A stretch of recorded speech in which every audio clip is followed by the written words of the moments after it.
বন্ধুরা, আবার একটা স্ক্যাম এক্সপোজ করার সময় এসে গেছে।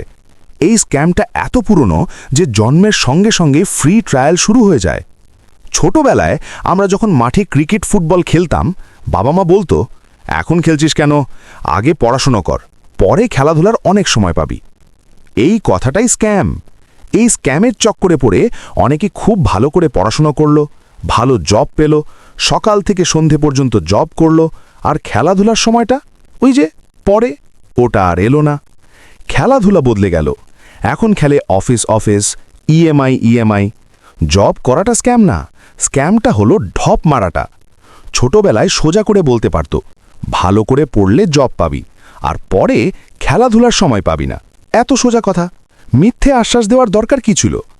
কিছু ছেলে ছিল এই স্ক্যামে পড়েনি, ওরা চুটিয়ে খেলেছে, এখন কিছু না কিছু করছে, খেলাধুলাও চলছে।